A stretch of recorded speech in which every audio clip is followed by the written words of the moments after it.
tudo bem com você? Eu sou a Ju e este é o canal Chá com Leitura. Bom, acho que todo leitor gosta de se emocionar quando lê, certo? Eu admito que eu não gosto de livro dramático, aqueles livros que parece que o mundo caiu na cabeça do personagem principal e ele só sofre e é choradeira e tudo mais. Realmente não é meu estilo. Mas tem alguns livros que têm uma história tão bonita, uma história tão bem desenvolvida, tão profunda, que eles mexem com o nosso emocional sem querer. E eu já fiz uma lista de algumas histórias que fizeram exatamente isso comigo, que me fizeram chorar, passar vergonha até em ônibus, mas que eu amei. Antes de começar, eu não fiz nenhum ranking de qual é a mais triste ou qual me fez chorar mais. Eu simplesmente coloquei numa pilha aqui aleatoriamente e eu vou pegando, tá bom? Vamos lá. E o primeiro livro da minha lista é A Menina que Roubava Livros, de Marcos Zusak. Bom, acho que eu nem preciso falar muito desse livro porque ele é um queridinho de muita gente, todo mundo fala dele, mas realmente é um livro extremamente emocionante. Bom, se você não conhece, a história se passa durante a Segunda Guerra Mundial e a gente segue a Liesl, uma menina que é órfã de pai e que foi tomada da mãe. Ela foi enviada para uma casa com uma família melhor. A Liesl é uma menina um pouco problemática, a começar pelo fato de que ela é um pouco agressiva. E eu gostei muito disso, porque ela é uma pessoa que tem os problemas dela, mas ela não baixa a cabeça para ninguém. Uma das coisas que afetam muito ela, a história toda dela, é o fato de que ela começa a história já um pouquinho grandinha, mas ela ainda não sabe ler. E aí ela desenvolve quase que uma obsessão por livros. Eu achei isso muito legal, a história toda dela é muito legal. Mas tem muito mais, tem todas as pessoas em volta dela. Os pais, né, que adotaram ela, são, assim, pessoas que são reais. O pai é uma pessoa super compreensiva, super sensível. E a mãe, a Rosa, é uma pessoa que... ela deve ser uma das mães mais icônicas da história da literatura. Sério, ela é muito, muito interessante. E eu vou usar essa palavra mesmo, interessante, porque ela é muito complicada. Ela começa a história como uma pessoa bruta, uma pessoa que é agressiva gratuitamente. Mas no decorrer da história a gente vai descobrindo mais sobre ela, a gente vai entendendo melhor como ela age. E ela conquista a gente. E é este o ponto principal dessa história, as pessoas. E a gente se apaixona por elas. E tudo que acontece com elas, eles estão numa guerra, numa grande guerra. Então dá pra imaginar que não vai ser fácil. Foi um livro que me fez chorar muito, eu ficava engasgada, não conseguia respirar de sofrer por esses personagens. Mesmo assim, vale muito a pena, é uma história muito sensível, é uma história humana e mostra um lado da guerra que a gente quase não vê. Então, se você gosta de histórias emocionantes sobre pessoas e também gosta de histórias sobre a guerra mesmo, sobre fatos históricos, esse é um livro que vale muito a pena ler. O segundo livro da minha lista é O Caçador de Pipas, de Khaled Hosseini. Esse é um livro que também trata de pessoas, mas de um jeito mais pessoal. A gente segue o Amir, que é um menino rico que vive no Afeganistão. Ele é filho único de um pai muito influente, então ele é muito paparicado. Na casa dele tem um outro menininho, o Hassan, que é filho de um empregado do pai. Hassan é um menino pobre, ele é o filho do empregado da casa. Ele não tem tantas oportunidades e ele também tem um problema na aparência, porque ele nasceu com um lábio leporino que não foi bem tratado no nascimento. Mas ele é um menino muito dedicado, muito esforçado e ele é muito bom. E por causa disso, as pessoas gostam e admiram ele. Já o Amir, por ser um garoto paparicado, ter todas as oportunidades, é esperado que ele seja o melhor. E esse é o problema dele, porque ele não se sente o melhor, ele acha que está sempre em segundo plano. E é isso que gera inveja e conflitos com uma pessoa, o Hassan, que só quer o bem dele. O começo do livro é basicamente mostrando como esse relacionamento entre os dois construiu a personalidade do Amir. Parte do livro se passa durante a invasão dos alemães ao Afeganistão, então, além desses conflitos internos, eles ainda têm que enfrentar os conflitos externos. Eu sofri muito com esse livro porque o Hassan, ele é muito bonzinho, ele admira o Amir, ele quer fazer de tudo para que o Amir seja o melhor entre os amiguinhos dele, para que todo mundo admire ele também. Mas para o Amir, ele é uma concorrência. Para o Amir, ele é um perigo ao status dele. Então esse conflito, muitas vezes imaginário do Amir, dita todo o tom da história. Tudo que acontece na vida dele é a partir dessa sensação de inferioridade que ele tem. É uma história um pouco pesada, tem alguns assuntos aqui que realmente não são para qualquer um, mas é uma história que vale a pena ler. Até nessa questão de autoanálise, sabe? De você pensar um pouquinho, será que isso é realmente o que está acontecendo ou é o que eu estou pensando que está acontecendo? Será que aquela pessoa está realmente fazendo isso contra mim ou ela só está fazendo alguma coisa e eu acho que é para me atingir?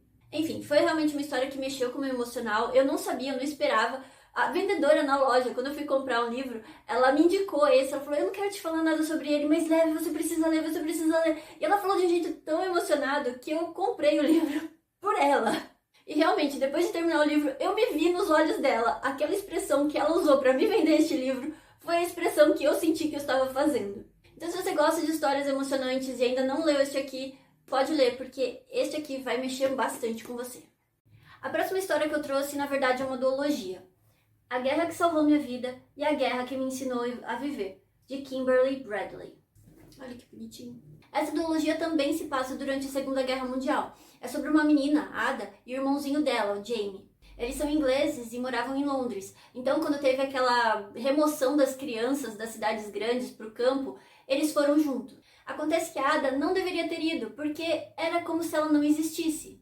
A Ada nasceu com um problema no pé e a mãe dela tinha horror a isso. Ela maltratava a menina de um jeito que ela tratava a menina como se fosse um animal, ou pior. Tanto que no começo da história a menina não conseguia nem ficar de pé. E não era só questão do problema no pé dela, mas também porque a mãe dela, se visse ela de pé, batia na menina. Então, quando teve a ordem de retirada das crianças, a mãe dela só ia mandar o filho mais novo. E quando a Ada percebe que vai ser deixada para trás, ela entra em pânico, porque não é só uma questão de estar num lugar perigoso. Ela também ia ser deixada sozinha com aquela mãe maluca dela. E sem o irmão, que era o consolo, né? A única pessoa boa com quem ela podia conviver. Mas ao invés de se entregar ao pânico e simplesmente aceitar a situação, ela decide que ela vai sim com as crianças pro campo. Então ela aproveita cada minuto que ela tem de sossego, que é quando a mãe dela não está em casa, para treinar a ficar de pé e andar. Porque ela sabe que é o único jeito dela conseguir sair da casa é por conta própria, porque a mãe dela não vai levar ela. E só nesse começo a gente já vê como vai ser a história. A Ada é uma menina extremamente esforçada. Ela não abaixa a cabeça, apesar de todos os traumas que ela tem, de todos os maus tratos que ela sofreu. Ela pôs uma coisa na cabeça, ela é bem cabeça dura, e ela vai seguir esse plano. Ela se esforçou cada segundo que ela tinha, com dor, com medo, mas ela fez acontecer. E quando ela chega no campo, aliás, quando ela ainda está no trem, viajando, vendo as paisagens, ela vivia num quartinho fechado com uma única janela. Ela não podia conversar com ninguém. A única vista dessa janela dela era uma outra janela na frente, um céu cinza. Ela não via nada, não ouvia nada, não falava com ninguém. Ela era um fantasma vivendo no mundo de sombras. Então quando ela finalmente vê o verde, vê o céu azul, ela vê crianças brincando e correndo, ela simplesmente se encanta com isso. E não tinha como não ser assim, né? E aí ela chega na cidade de destino e descobre que não tem uma casa para ela. Na verdade, o que aconteceu foi que o governo arranjou casas entre as famílias. Então, eles levavam as crianças para casas que tinham lugar. E as pessoas entendiam a necessidade disso e acolhiam as crianças voluntariamente. E aí, na cidade para onde a Ada foi, as crianças foram absorvidas em todas as famílias possíveis. Mas ficou faltando a Ada e o Jamie. Não que as pessoas responsáveis por enviar as crianças estivessem totalmente despreparadas. Elas sabiam que tinha uma casa a mais para eles. Só que a casa era de uma pessoa sozinha, que simplesmente não estava esperando uma criança. Essa pessoa é uma mulher que vive numa casa enorme, sozinha, porque ela também tem os traumas dela, ela perdeu pessoas queridas e ela ainda está no processo de luto, ela não quer conviver com mais ninguém. E quando o governo chega lá com 2 crianças pedindo para ela acolher, ela simplesmente diz não. E aí é o segundo momento de pânico da Ada, porque ela amou o lugar, não só a casa maravilhosa, diferente de tudo que ela viveu, mas também a casa tem um cavalo, e ela se apaixonou pelo animal. E aí a Susan, a dona da casa, ela é uma pessoa muito boa, ela não é uma pessoa rancorosa, ela só realmente não estava preparada para conviver com mais pessoas naquele momento. Mas aí ela faz um esforço, acolhe as crianças, e esse é o momento de virada na história dessas 3 personagens. Essa série mexe muito com o emocional da gente. A gente está numa guerra e essas questões foram realmente muito bem retratadas no livro. Questão de ir para o abrigo e racionamento de comida, toda a comunidade tendo que se defender. Essas questões foram muito bem retratadas, eu gostei bastante. Mas também tem a questão pessoal de cada um deles, entende? Os traumas de cada um deles e o desenvolvimento deles. É tudo muito, muito bonito. E a Ada foi uma surpresa do começo ao fim, porque, como eu disse, ela passou por vários traumas, mas ela é extremamente cabeça dura, ela não aceita baixar a cabeça pra ninguém. Quando ela bota uma ideia na cabeça, ela faz acontecer. E a forma como o autor escreve também foi muito gostosa de ler. As histórias passaram muito rápido, eu li os 2 livros em uma semana. E esse foi um dos livros que me fez passar vergonha no ônibus, porque eu lia indo e voltando do trabalho. E em alguns momentos eu não conseguia me segurar, principalmente no segundo livro, teve um momento que realmente eu chorei e eu vi a gente olhando pra mim, se perguntando o que tá acontecendo, ela tá passando mal, mas não tinha como segurar. Foi muito, muito emocionante. É uma história linda, de verdade, precisa ser lida. O quarto livro que eu trouxe é Ecos, de Pan Muñoz Ryan. Este livro aqui também se passa durante a Segunda Guerra Mundial. Eu não posso fazer nada, foi um período realmente bem dramático. Mas Ecos é um pouco diferente das outras histórias que eu mostrei, porque ela tem 4 partes. Cada parte segue um protagonista diferente. Mas todas elas se unem em um ponto, que é a música. E isso foi muito legal no livro todo, não só na história, mas na própria diagramação do livro. São pequenos detalhes, mas que fazem muita diferença. A história começa com um conto de fadas, e eu adorei, eu queria muito ver um conto de fadas dessa autora, porque o jeito como ela escreveu, parecia que a gente estava entrando no mundo das fadas mesmo, por uma floresta e chegando num lugar de fantasia. Mas aí a gente cai de novo na realidade, durante a Segunda Guerra Mundial, seguindo um menininho alemão, na Alemanha mesmo, mas o problema dele é que ele tem uma deformidade, ele tem uma marca de nascença muito visível, muito forte no rosto. E nessa época isso não era um bom sinal. Esse menininho sofria muito fora de casa, na escola, abusos mesmo verbais e até agressões físicas, mas dentro de casa ele era muito amado. E dentro de casa tinha música. A segunda história é sobre 2 irmãos que vivem nos Estados Unidos. Eles são órfãos e vivem num orfanato bem ruinzinho, vamos dizer assim. E quando a história começa, além dos problemas que eles já têm vivendo nesse orfanato, que é um lugar bem ruim, eles ainda têm mais um, que é o fato do irmão mais velho estar chegando numa idade em que ele vai ter que ser transferido para um outro lugar e deixar o irmão sozinho.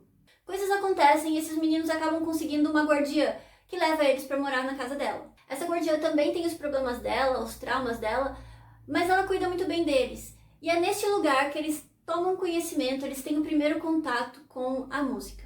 E a terceira história é sobre uma menininha descendente de mexicanos que vive nos Estados Unidos. A família dela enfrenta alguns problemas financeiros, mas o pai dela consegue uma grande oportunidade, só que é bem longe da cidade onde ela mora. E ela vai embora com o coração destroçado porque ela tem que deixar a melhor amiguinha dela, ela acha que vão esquecer dela e que ela nunca vai ser feliz, nunca vai fazer mais amigos. Enfim, ela tá bem preocupada porque ela tá indo, largando tudo que ela conhece para ir para um lugar novo. E quando ela chega nesse lugar novo, ela vê que não é tão ruim assim, o lugar é muito bonito e ela faz uma amiguinha, mas tem sim alguns problemas. A começar pelo fato de que ela, sendo de uma classe social abaixo dessa amiguinha que ela acabou de fazer, não poderia frequentar a mesma escola. E esse é o primeiro contato que ela tem com discriminação e racismo, e ela não entende muito bem o que está acontecendo. E, obviamente, ela fica de novo com o coração partido porque ela achou que ela tinha chegado num lugar que ia ser maravilhoso, e não foi bem assim. Mas aí ela descobre a música. Todas essas histórias acabam se juntando de algum jeito e culminando num livro maravilhoso. Este livro é extremamente emocionante. Os personagens são maravilhosos. Eles são crianças ainda, mas eles vivem um drama que muito adulto não conseguiria suportar. Eles têm uma doçura que, mesmo passando por tantas situações difíceis, eles não se deixam corromper, eles ainda são pessoas boas. E a forma como a música entra na vida deles e muda tudo, eu achei simplesmente... é um livro extremamente sensível. É um livro sobre pessoas, é um livro sobre esperança, é um livro que realmente vai fazer você chorar. Mas também é um livro que vai fazer você sorrir, aquele sorriso de deleite mesmo, porque é uma história muito gostosa. Vale a pena ler. E o último livro que eu trouxe foi Beleza Negra, de Anna Sewell. Esse é o único livro que não fala da guerra, mas é possível que ele tenha sido o que mais me fez chorar. Se você não conhece, essa história segue a vida de um cavalo, o Beleza Negra. A gente segue ele desde o momento que ele nasce até ele tá bem velhinho. A gente vê como ele vai descobrindo o mundo, sendo um potrinho, descobrindo as pessoas e as coisas ao redor dele, e depois o treinamento dele, os cuidados que as pessoas tinham com ele, até o momento que ele começou a ser vendido e foi passando por vários outros donos. Isso pode parecer super chato, super parado e muito nada a ver porque é a história de um cavalo. Mas eu garanto pra você que essa história é uma das histórias mais lindas que você vai ler na sua vida. Porque neste livro nós vemos os seres humanos como eles realmente são, do melhor para o pior, e tudo isso pelos olhos do cavalo. Nós vemos o carinho, o cuidado, mas nós também vemos a arrogância, o desprezo, e como isso tudo afetou a vida desse cavalo, que já era uma criatura maravilhosa por si só. E eu vou dizer pra você que eu conheci essa história através do filme, que eu assisti quando eu era criança. Era uma história extremamente emocionante, eu chorava toda vez que eu assistia. Eu nem sei quantas vezes eu assisti, mas todas as vezes que eu assisti, eu chorei. Então quando eu peguei este livro, eu pensei que eu já estava vacinada, que ia ser tranquilo. Mas não foi. O filme é sim emocionante, mas o livro conseguiu aprofundar ainda mais. Eu li com a garganta fechada, eu não conseguia nem respirar. Eu lia com um copinho de água do lado, porque eu achava que eu ia sufocar. Se você não conhece este livro, leia, porque é sim maravilhoso. A bondade, a ingenuidade do cavalo e dos outros cavalos com quem ele convive, e também a forma como os humanos são retratados, foi assim um choque de realidade. Se você gosta de histórias emocionantes, de todas essas que eu passei, eu acho que esta aqui é a que mais vai emocionar. E se você gosta de cavalos, aqui eles estão retratados de uma forma majestosa, fenomenal. É um livro lindo. E é isso, essa foi minha seleção de livros extremamente emocionantes. Espero que você tenha gostado e me conta nos comentários se você já leu algum deles, se você também se emocionou ou qual foi o livro que você leu que mais te fez chorar. Obrigada por ter assistido até aqui e se gostou do vídeo, me dá um joinha e se inscreve no canal. Beijo, até o próximo vídeo.